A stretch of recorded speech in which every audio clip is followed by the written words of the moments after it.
don't know how I feel about this one. Don't base your life on what I say. That's a good question. Yeah, with a grain of salt. Their final answer, what I would have done differently. Hi guys, so for this week's vlog, instead of doing the usual vlog, I wanted to do a sit down video with questions that people asked when I posted it on my Instagram story. So that's where I got the questions from. So the first one is, what are your plans and goals for nursing? I don't know how I feel about this one because I don't really know why I did nursing. I feel like it was just like, I feel like in school they don't really give you many options about what you should do for your future, and I feel like they just give you the basic ones like nursing, doctor, teacher, trades, and I just kind of like did it, and I thought I was passionate about it, and now I realize I'm not as passionate as I thought, and I don't enjoy it like I thought I did. But I still do think that I will work as a nurse sometime, and then eventually I'd like to work a remote nursing job, maybe with like an insurance agency. So as far as my plans and goals, I don't feel that passionate about it, and some people want to build a career up and like see where it takes them, and you know, get a lot of experience in and like work their way up.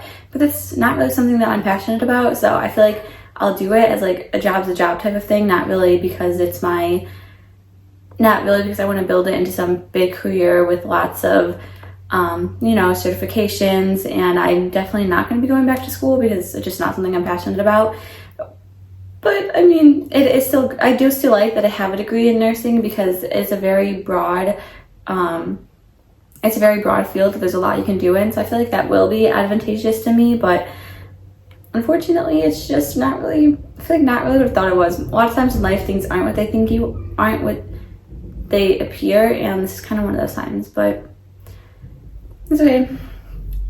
But as far as what like type of job I want to start out doing, when I was a little bit older, I was thinking like maybe mental health or maybe like some sort of office. I'm not too sure there. I need to explore more options and see what's out there. This next question, it was asked by the same person. They said pros and cons of nursing program. I'm going to be going back to school for nursing. Congrats, that's really cool that you're going to be going back to school.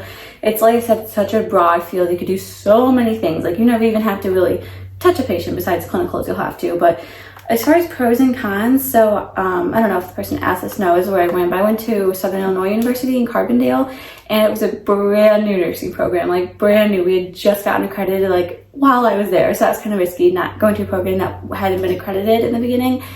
But I loved going to school there, and although it was a new program, I think it was pretty good. Of course, there was a lot of hiccups. We were only the second year of the program being around like ever, so there were a lot of hiccups, a lot of things to figure out. But by now I think that it's a lot more established and things run a lot more smoothly. But as far as cons, that's definitely a con because there were a lot of like discrepancies, and the program was trying to figure things out, and then like they kept changing rules. Like the class after us had much different standards and rules than we had. Of course, there were some issues there, and that was kind of frustrating at times because it was new, and so the faculty was just trying to figure things out and learn along as we were.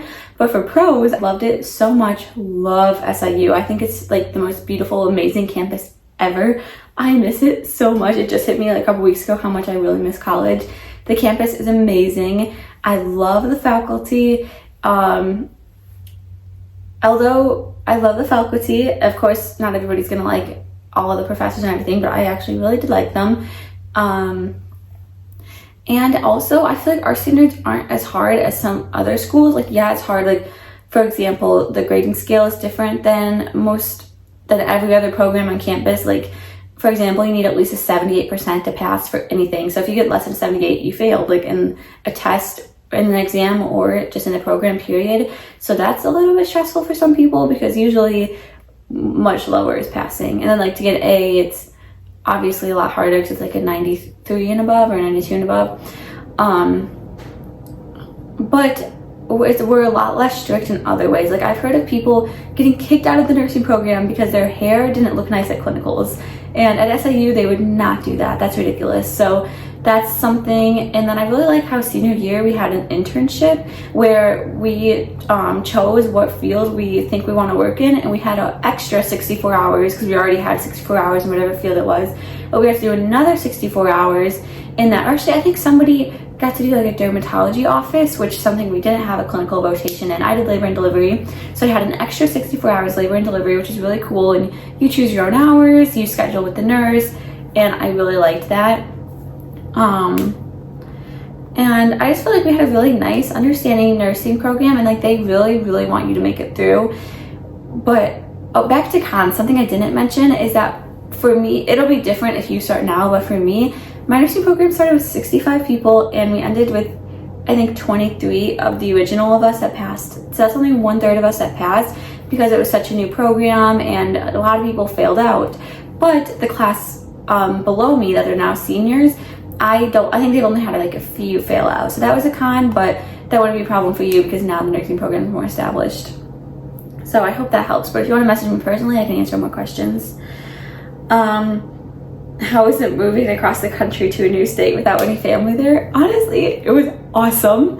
I don't know if I'd recommend it, doing how we did, where we sold/donated all of our belongings, besides our wedding gifts. We kept those like stored at my parents' house, but pretty much everything we owned, like we were so established, we had everything you need, a huge apartment, and it was full with everything we needed, and now we have nothing. Like, we don't even have pillows, so that was not smart. And then going without jobs lined up, not even a place to stay, so we had to stay at Airbnbs for a long time and spend a lot of money there.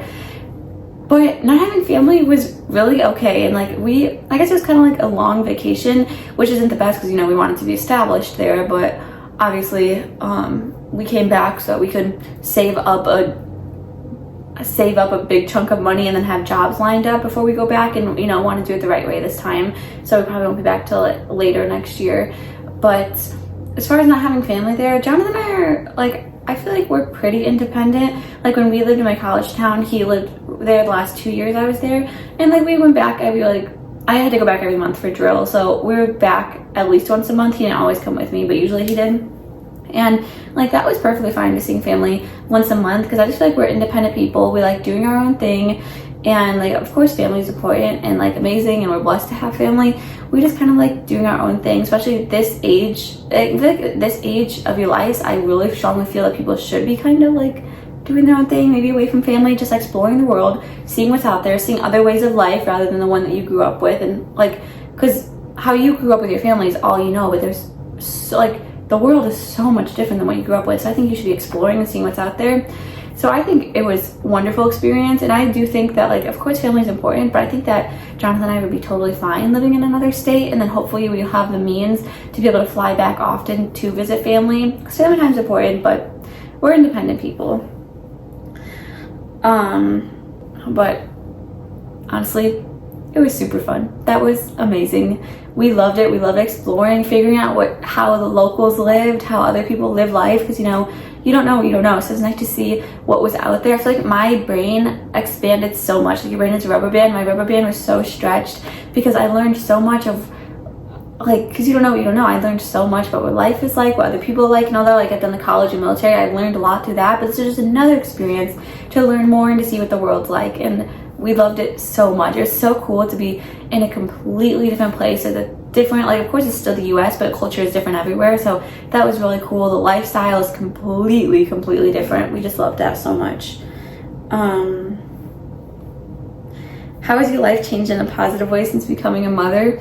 I love that. I feel like in so many ways, I feel like I've heard this from a lot of people, and I definitely agree that I've slowed down. So maybe before I was like on my phone more, or like running around doing this and that, but like when you have a baby, you're forced to slow down because you're holding your baby all the time. Like a baby just wants to be held, and so I'm forced to not be running around, and I don't want to be on my phone. I want to be paying attention to my baby, loving my baby, and just soaking in every moment. So my screen time is like an hour now, and before it was probably like 4 or something terrible. So now it's just like a few minutes here and there throughout the day, or like when he's napping. And so that's been nice to slow down, and it's just, your heart just feels so full. Like I just love Jonathan. I just love staring at him, talking to him, cooing like back and forth with him, reading to him. Like it's just so fun. Like it's like, I can't even explain it, because when it's not your kid, it's different, but when it's your baby and it's like a piece of you, you just love soaking in every moment, babbling and cooing with them and spending time with them. So I love that. Like I just feel like my heart has grown. I feel so much love, and it's just so fun to have another person. How many kids do you guys want? I've answered this before if you've watched my our Q&A video with Jonathan. I kind of just feel like whatever happens, happens. I don't really have a strict number. I'm like, I don't know, I don't really like to plan with life sometimes. I like to see what happens.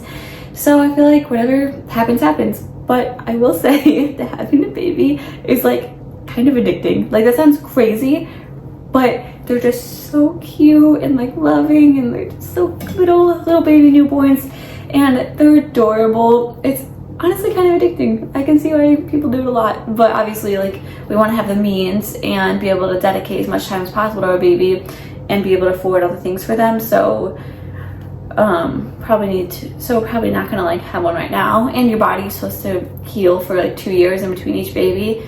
But honestly, I am like, when I was pregnant I was like never again, but now that I've gone through it, I'm kind of entertaining the idea. I'm like, yeah, like I would love another baby.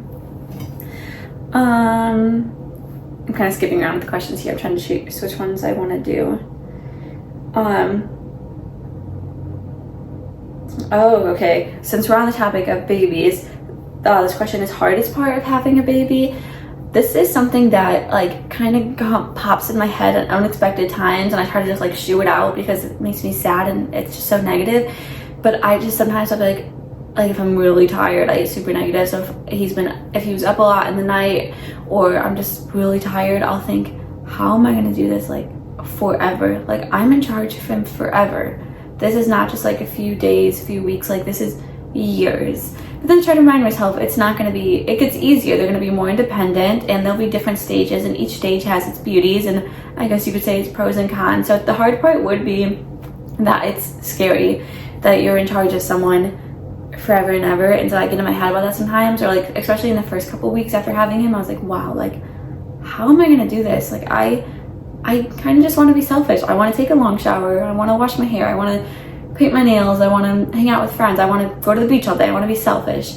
And I feel like that a part of that is because I was so young that I got pregnant, and it was like an unexpected pregnancy that I felt that way. Although I'm pretty sure every mom probably goes through that grieving process, but probably the hardest part would be, like I said, it's scary knowing that you're in charge of them forever and you have to always be responsible and think about them, and then not being able to be selfish anymore. But the beauty of having a baby definitely outweighs that. So even like with this being unexpected and like kind of a hard time in my life to have a baby, I really like, it's amazing, it's wonderful, and it's such a blessing. Like seriously, I see why it says that children are a gift from the Lord, because it's just like so much immense happiness comes from it. I could just stare at him all day and, like I said, babble with him and have fun. He's just amazing.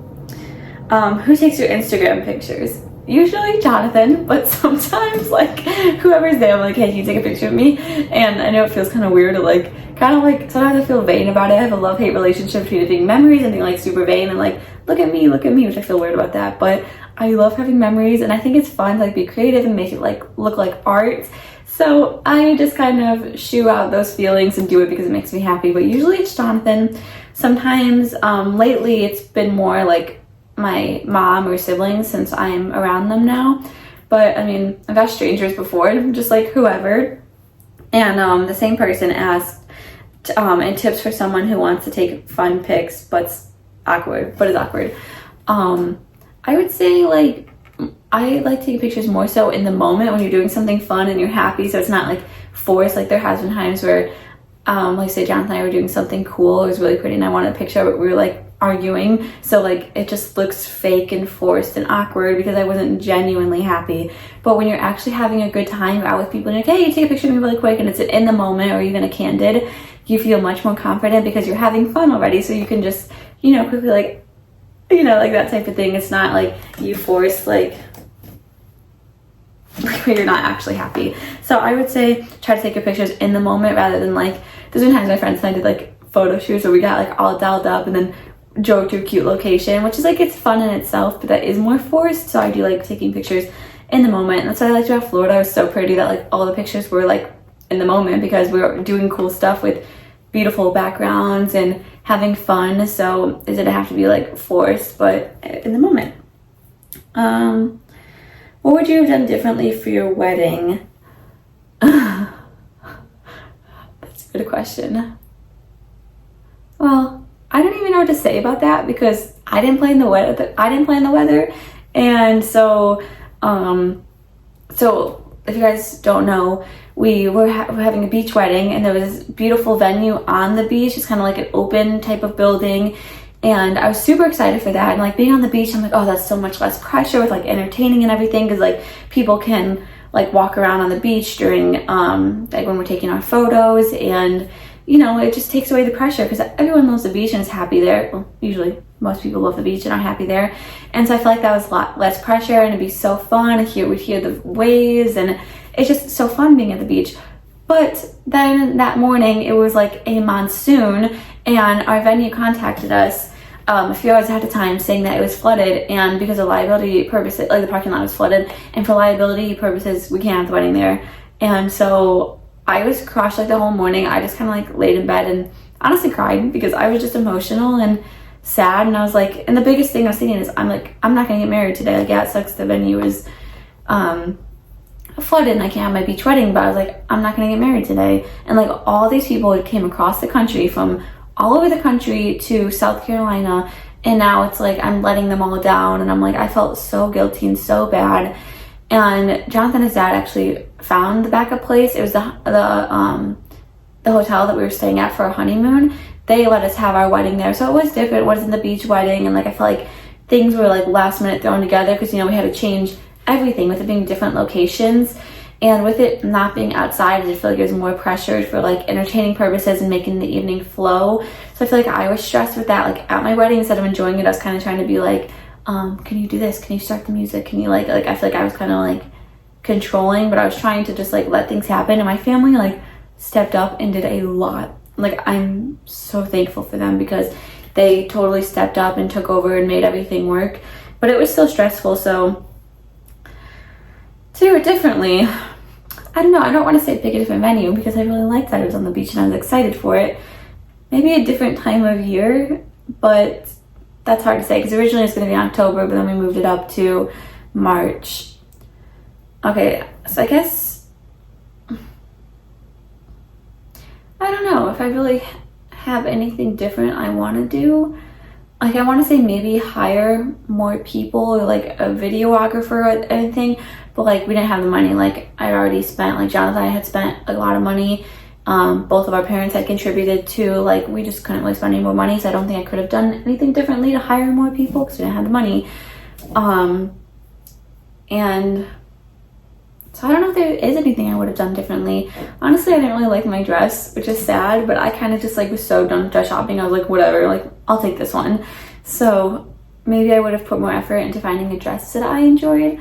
But as far as everything else, I feel like there's not much that really could have gone differently because of the venue change. And I planned my wedding in 2 months, which was super stressful, my senior year of college. So I don't know, I guess that, okay. Final answer. I don't know why I'm having so much trouble coming up with this answer. Final answer, what I would have done differently is gotten married sooner. So we got engaged in May, and then we set our date for the following October, like the next year, which is a super long engagement. But I wish from the beginning I would have just got on track with wedding planning and said I wanted to get married that October because it was such beautiful weather that October in South Carolina, and I would have loved, like Charleston is beautiful that time of year. So I wish that I would have just, I didn't do any planning. I just kind of like was like, whatever, like I just kind of like blew it off and didn't start planning immediately. So I would have gotten married sooner rather than having a long engagement. And even so then we decided in January to change to March. So we had 2 months to plan it rather than if we would have originally just started planning right away and maybe had it that October, or even if we had it that March but started planning in May right when we got engaged. So definitely don't recommend a long engagement because it's like yeah, it's fun to be engaged, but like you just want to be married so bad when you're in love, and it's hard to wait. And so I would say get right on planning and get to it. Tips for unmedicated labor. Walk a lot your third trimester. Everyone's different, so I don't know, everyone's different, so different things work for different people, but I swear walking definitely helped me, because first time labor is usually 24 hours and then 2 hours of pushing, and my labor was like, I was like cramping, so I guess technically my labor probably started at noon. I gave birth at 6 a.m. the next day, but it wasn't like I was like counting my timing my contractions and like felt like I was in active labor until like 10 p.m. So it's like only 8 hours of labor if you look at it like that. And I only pushed for, we're not exactly sure, we think like around 40-ish minutes, and I went on a long, at least a mile walk that day. So, and I've been walking like every single day. So I say walk as much as possible, stay active, your body likes that, and squat down. Like how people say a long time ago when women were pregnant, they would be like squatting by the fire, you know, back in like, I don't know, caveman days, like a long time ago. Women would be active, when they were craving something, they'd go out into the forest, they'd be scrounging for berries. So I feel like now in our society, in our culture, we're a lot less active, but I think being decently active, I was not active my first 2 trimesters because I was just so miserable and sick. I just laid on the couch. But my 3rd trimester, I walked like every single day, and I think that helped a lot. Also, being in the bath for as long as possible while you're laboring. I would have actually loved to give birth in the bath, but at home, I labored in the bath for a long time. I mean, I don't know how long, maybe a couple hours, at least an hour, and that helped so much. Like that really took the pain away. I did not want to leave my bath. I wanted to stay at home and not go to the hospital. So anyway, the bath helped a lot. I wish that I would have, I feel like I researched all these positions and like ways your partner can help you, but like I didn't want to be touched during it. I was in pain. I just kind of like sat. I was only in the labor and delivery room like an hour and maybe an hour and a half before I started pushing. So I really wasn't in there long, but I didn't want to be touched. I didn't want to do any of the husband-wife positions that Jonathan and I watched videos on. I just wanted to do my thing, kind of like death grip the hospital bed and breathe / kind of like cry, moan through my contractions. So I think it's a good idea to like research positions in case you are somebody that wants help with that. Like, you know, there's the counter pressure where your partner presses on your lower back. There's some people talk about squeezing a comb. It's called like the gateway effect or something, because like they say your spinal cord can only like transmit one pain signal at a time. So if you're like gripping a comb, you'll feel the pain in your hand rather than from labor. I kind of wish I would have tried that, because, you know, I was beside myself in pain, but I forgot about that. I would say just kind of like breathing and probably affirmations. When I started pushing is when I was really doubting myself, and I was even saying like, I can't do this, I don't want to do this, and I think that made things a lot harder. If I would have been more positive and like told myself, you can do this, like your body was made for this, I think I would have felt a lot better, because like our body was made to have babies. Like and another mantra I've heard is your contractions are like, what is it? Something like your contractions are you, so they can't be unbearable because they're a part of you, and so like you could handle them. So I feel like I wish that I would have practiced more self-talk, but when I was with labor, I didn't know how much worse it was going to get, so I was in my head a lot. So now that I know what is 10 out of 10 and when it won't get any worse, I feel good about that, because I was just so scared. I was in like, you know, excruciating pain, and I was like, how much worse is it going to get? I was so in my head about that. So try not to be in your head, and try to have your person that's going to be in the room, your support person, to give you positive self-talk. Like for me, the nurses and the nurses and even my midwife were really making me feel bad, like saying like, you're not pushing, you need to push, like you need to try, making me feel awful. But there was one person who I think might have been a nursing student who was so sweet, like saying, Julie, you can do this, like you're doing amazing. And that made all the difference. And she's kind of like rubbing my thigh. That made all the difference. So make sure you have somebody who you tell like you need to be hyped up when you're in labor. And also, like I said, walking a lot during your labor and warm bath for the contractions, because that really took away the pain, and that was really soothing. I had the lights off. A candle going would have been nice. I had a salt lamp going, and I was in the bath, warm water, had the Bridgerton soundtrack playing. That was really nice. And I was just kind of sitting there, breathing through it, trying to relax. I think this is probably the last one I want to do. Was joining the military for college worth it? Okay, don't base your life on what I say, but I think yes. And this is something that I've toyed with for the past 5+ years. I'm like, was this worth it? And there's many times that Joel was like, this is not worth it. Like, I'm miserable. But looking back, it was worth it. They paid all my tuition. They didn't pay room and board, but I got scholarships for that. So do know that when they say they pay for your college, like, they'll pay for tuition, not the fees, not the room and board. So that's something to keep in mind. So they paid for all my tuition. They paid me every single month for going to school, plus a bonus because I scored high enough on the ASVAB, which is like the test to get into the military. And I got a sign-on bonus. So like that money really helped me out. It got me on my feet. Oh, and then I got paid monthly for drill. So like that money really helped me as a broke college student. That's the only reason I had money, was able to do things, was because of the money for drill, the GI Bill, which we would get paid to go to school, and then the stipend bonus that was added to that. And I met so many cool people, made so many friends, like that are like I consider family. A lot of amazing experiences. I learned so much about the world because I'm from a really small town, so I feel like, you know, when you're in a small town, you don't really know much about what the world is like. So I think it was really helpful to meet people from all over the world. People in my unit and people I've met throughout training are from everywhere. So we constantly have time on our hands, so we're constantly asking questions and talking about our lives and everything. So I've learned so much about all these different ways of life, these cultures, these religions, these other countries. I've learned so much, and it's been amazing, and bonded with these people, and I feel like it's shaped me into who I am. I think it helps with, you know, being confident. Like, I'm like, oh wow, like, I am a soldier. Like, that's pretty cool. So I do think it was worth it, because right now I'm not in any college debt, and like I said, you will have to figure out how to pay for those other fees and room and board. And nursing school has extra fees because, you know, you have to pay extra money for like the mannequins and the lab fees. So that was quite expensive. I think the military covered all but like 43,000 I got in scholarships, and then I think I paid a little bit out of pocket.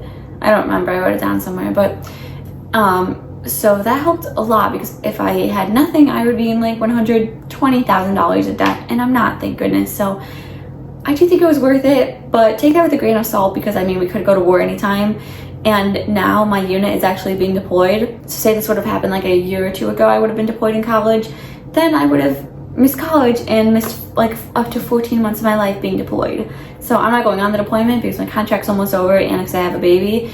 But for the rest of my unit, like, they're pausing their life for like 9 to 14 months to go in deployment. So, and with the way the world is, you know, everyone's always scared about breaking out in another war. So that is scary, but for me personally, it was worth it. Having the money, not being in debt, life experience, making friends, and it gave me an excuse to visit home every month when I was in college, to make the 6-hour each way trip. So yeah, it was worth it. Well, I think that's the last question I want to do. So hope you guys like the questions. Thanks for watching this week's video, and thanks to everyone that asked me questions. I love YouTube. It's something that I just discovered recently. Like, it's so fun to watch other people's videos and to see like everyone lives their life differently. So it's so fun to see different ways of life and hear other people's opinions and get to know people on a deeper level, because, you know, it's such a disconnect these days of social media, and most things are a highlight reel, but with YouTube you get to actually kind of get to know someone and see what their life is like. So that's really fun. So thanks for watching, guys. I'll see you next week, and we'll be back to our regular vlog.